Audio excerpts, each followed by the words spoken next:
The Story of Doctor Dolittle. More money troubles. And soon now the doctor began to make money again, and his sister Sarah bought a new dress and was happy. Some of the animals who came to see him were so sick that they had to stay at the doctor's house for a week, and when they were getting better they used to sit in chairs on the lawn. And often, even after they got well, they did not want to go away. They liked the doctor and his house so much, and he never had the heart to refuse them when they asked if they could stay with him. So in this way he went on getting more and more pets. Once, when he was sitting on his garden wall smoking a pipe in the evening, an Italian organ grinder came round with a monkey on a string. The doctor saw at once that the monkey's collar was too tight, and that he was dirty and unhappy. So he took the monkey away from the Italian, gave the man a shilling, and told him to go.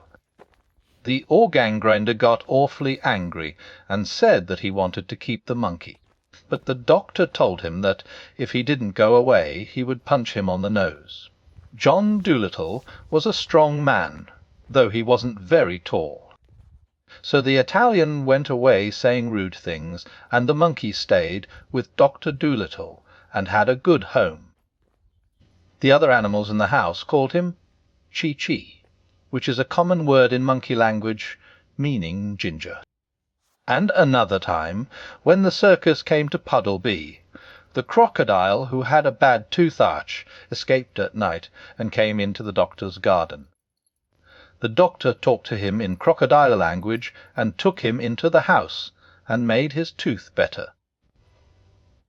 But when the crocodile saw what a nice house it was, with all the different places for the different kinds of animals, he too wanted to live with the doctor. He asked, couldn't he sleep in the fish pond at the bottom of the garden, if he promised not to eat the fish. When the circusmen came to take him back, he got so wild and savage that he frightened them away.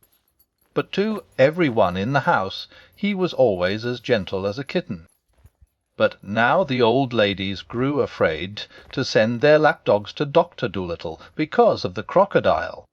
And the farmers wouldn't believe that he would not eat the lambs and sick calves they brought to be cured. So the doctor went to the crocodile and told him he must go back to his circus. But he wept such big tears and begged so hard to be allowed to stay, that the doctor hadn't the heart to turn him out. So then the doctor's sister came to him and said, "John, you must send that creature away. Now the farmers and the old ladies are afraid to send their animals to you, just as we were beginning to be well off again. Now we shall be ruined entirely. This is the last straw. I will no longer be housekeeper for you if you don't send away that alligator." "It isn't an alligator," said the doctor. "It's a crocodile." "I don't care what you call it," said his sister. "It's a nasty thing to find under the bed. I won't have it in the house." "But he has promised me," the doctor answered, "that he will not bite any one. He doesn't like the circus, and I haven't the money to send him back to Africa, where he comes from. He minds his own business, and on the whole is very well behaved. Don't be so fussy." "I tell you I wire now to have him around," said Sarah. "He eats the linoleum. If you don't send him away this minute, I'll go and get married." "All right," said the doctor. "Go and get married. It can't be helped." And he took down his hat and went out into the garden. So Sarah Dolittle packed up her things and went off, and the doctor was left all alone with his animal family.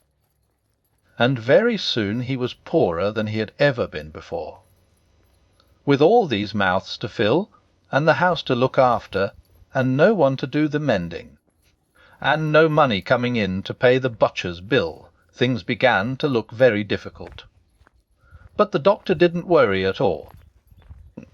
Money is a nuisance, he used to say, We'd all be much better off if it had never been invented. What does the money matter, so long as we are happy?" But soon the animals themselves began to get worried, and one evening, when the doctor was asleep in his chair before the kitchen fire, they began talking it over among themselves in whispers.